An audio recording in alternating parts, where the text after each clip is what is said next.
C'est pour mieux réguler le monde des médias au Gabon, gangréné par l'informel, que le président du Conseil national de la communication, Guy Bertrand Mapangou, a convié les responsables du Centre de développement des entreprises à une réunion de travail au cours de laquelle le directeur général du CDE a expliqué les modalités de création d'une entreprise. D'où la nécessité de voir ces différents médias se constituer en entreprise pour être en phase avec la loi.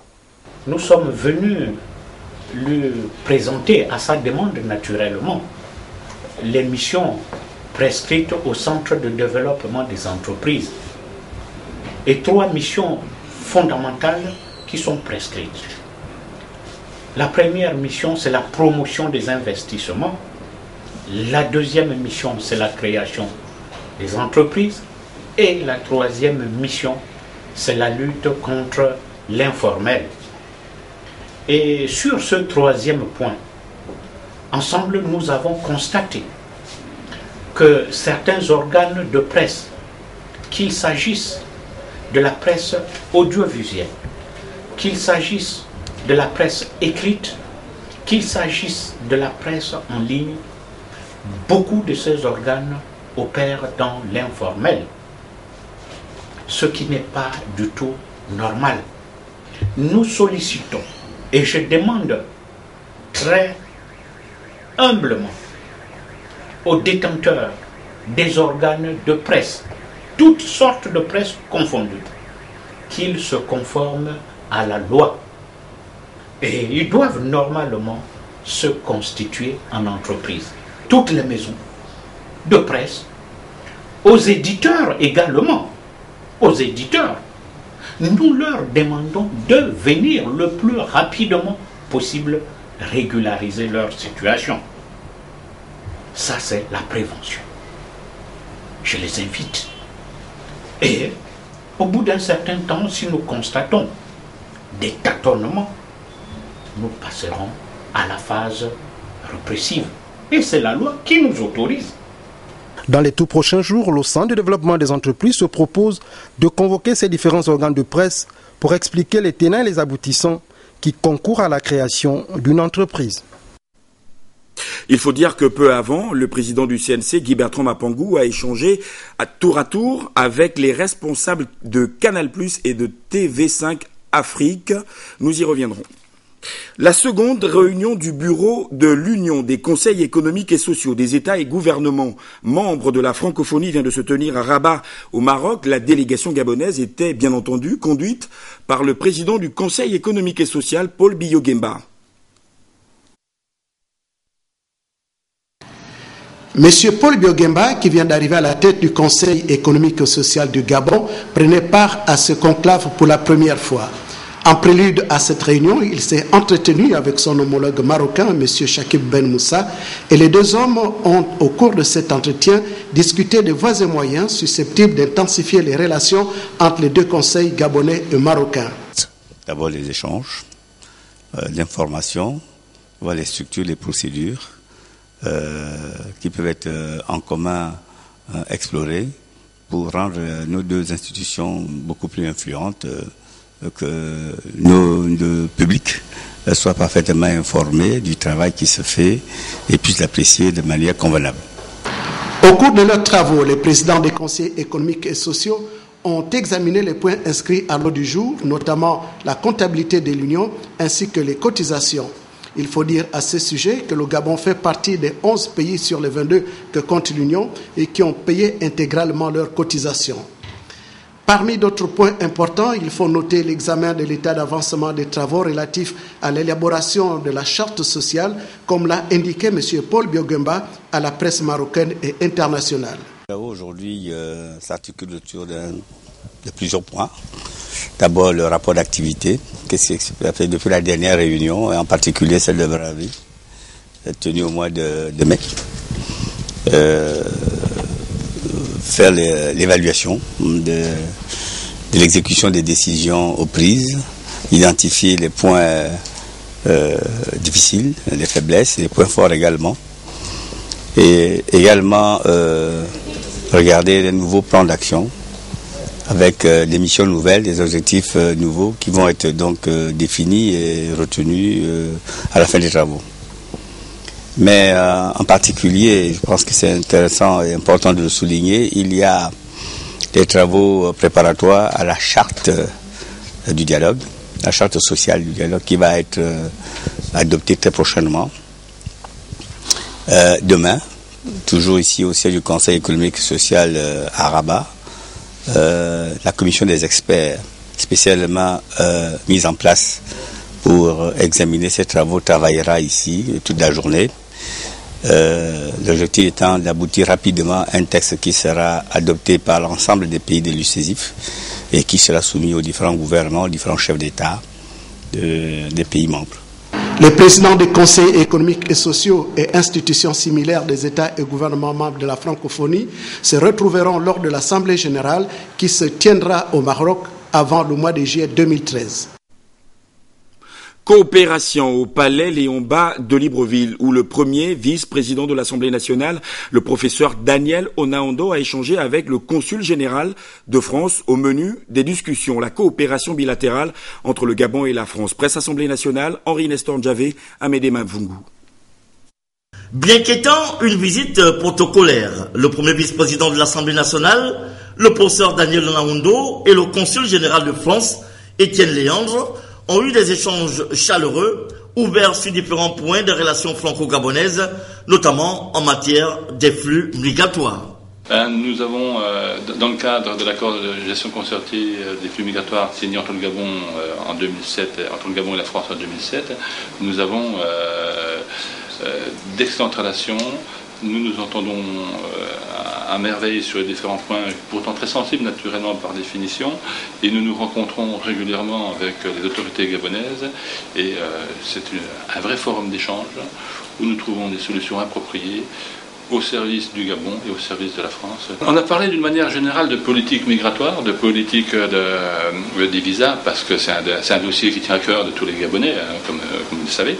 Hein, et on a parlé de petites questions d'intendance pour faciliter la circulation des députés gabonais, des anciens députés gabonais en France.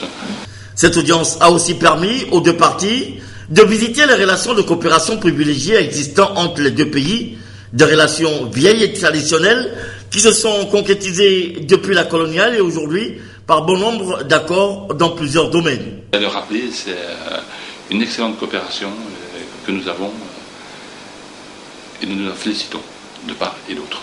La signature du livre d'or dans la salle des réunions du président de l'institution absent et en mission à l'étranger a été une occasion somme toute opportune pour le consul général de France de magnifier l'excellence de la diplomatie parlementaire que mène le Gabon à travers plusieurs États.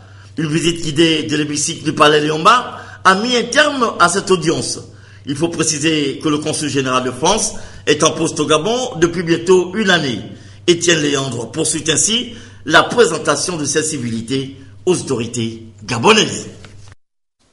Au ministère de la Communication et de l'Économie numérique, un protocole d'accord entre le Gabon et la Chine dans le cadre de la des migrations, voilà, de la télévision analogique vers la télévision numérique terrestre. Comme vous allez le voir sur ces images, c'est le ministre Blaise Louembe qui a procédé à la double signature de ce protocole d'accord et du mémorandum sur de nombreux échanges sino-gabonais dans les domaines aussi variés que la formation et la culture.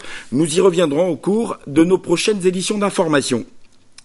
Une autre délégation chinoise, cette fois du Parti communiste chinois en séjour dans notre pays depuis quelques jours, était ici à la maison Georges Rawiri, siège de Gabon Télévision. Ludwig Cavou et Yvette Okosa de notre rédaction ont suivi pour nous cette visite. Après les brèves salutations, la délégation chinoise conduite par le vice-ministre du Parti communiste chinois, Alping, a eu droit à la présentation du personnel de la maison Georges Rawiri par le directeur général de la RTG Chaîne 1, David Elaminta. S'en est suivi la visite guidée du complexe audiovisuel. Le studio télévisé 1 a constitué la première étape du jour. Ici, le directeur général a procédé à la présentation des équipements. Le plateau des journaux télévisés et bulletins d'information et la régie ont constitué la deuxième étape du périple. visite nous fait aussi penser comment évoluer cette collaboration avec le marché du temps, c'est-à-dire mieux adapter notre collaboration à l'évolution du contexte international. Les hôtes de la maison Georges Rawiri ont reçu des explications fiables sur l'histoire et le fonctionnement de Gabon Télévision, dont les installations sont le fruit de la coopération agissante Gabon-Chine. L'offre, n'est-ce pas, de la Chine satisfait totalement les clients que nous sommes. Je voudrais donc à nouveau vous remercier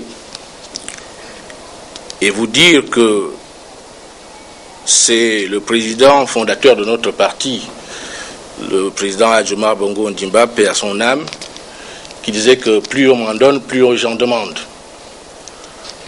Donc nous souhaitons que vous puissiez à nouveau nous apporter des infrastructures, des investissements, de façon à ce que le modèle économique qui est le modèle chinois qui nous inspire aujourd'hui puisse nous permettre d'atteindre l'objectif majeur du président de la République Ali Bongo Ondimba, qui est celui de faire du Gabon un pays émergent à l'aune de l'année 2025. Pour clore cette visite guidée, M. Alping, vice-ministre chinois du Parti communiste, sa délégation et le secrétaire général adjoint du Parti démocratique gabonais ont été invités à découvrir le studio 2 de la radio du complexe audiovisuel Georges Rawiri. Au terme de la visite, le directeur général a émis le souhait de voir la République sœur de Chine accompagner le Gabon dans la transition de notre télévision vers le numérique. La partie chinoise, quant à elle, entend dynamiser cette coopération vieille de plusieurs décennies. La communauté musulmane du Gabon, à l'instar de celle du monde entier, célèbre demain, vous le savez, l'Aïd el-Kébir, la fête du sacrifice, encore appelée la fête du mouton. L'imam de Libreville, par ailleurs président du Conseil supérieur des affaires islamiques, a prononcé une allocution circonstancielle. En voici un extrait. Au 10e jour de ce mois sacré, donc demain, par l'acte sacrificiel de la meilleure offrande à Allah, le prophète Mohammed, paix et bénédiction de Dieu sur lui, a idéalisé cet acte en ces termes: la plus appréciée œuvre en ce jour, c'est-à-dire demain, le 10e jour par Allah, la plus appréciée œuvre en ce jour par Allah est le sacrifice de l'offrande en toute piété. Car Allah subhanahu wa ta'ala n'a pas apprécié le sacrifice de l'offrande pour son sang, ni pour sa chair. Et à ce propos, notre Seigneur exalté déclare dans le 37e verset du 22e chapitre du Coran intitulé « Le pèlerinage », Allah dit ceci, je cite, « Ni leur chair, ni leur sang n'atteindront Allah. Mais ce qu'il atteint de votre part, c'est la piété. » En rapport avec la célébration de l'Aïd el-Kébir ce vendredi 26 octobre 2012, la journée est déclarée fériée, chômée et payée sur toute l'étendue du territoire national. Le Hajj 2012, le pèlerinage, des millions de pèlerins ont passé la journée à la plaine d'Arafat, moment fort du grand pèlerinage en Arabie Saoudite, à la Mecque. Ali Reynald Radjoumba est sur place, il nous en dit un peu plus. Du pèlerinage, rassemblés, debout dans ce lieu qui n'est pas très vaste, leur rappelle le jour du jugement dernier. Ces heures passées à Arafat ont permis aux pèlerins de prier et d'invoquer Allah, un moment unique dans la vie d'un fidèle musulman. Une telle journée, je l'avoue très sincèrement, a une grande valeur pour ma simple personne et pour toute la Oumma islamique. J'avoue que je suis très fasciné vu ces millions de personnes qui se sont retrouvées à Arafat pour rendre grâce à Dieu et à son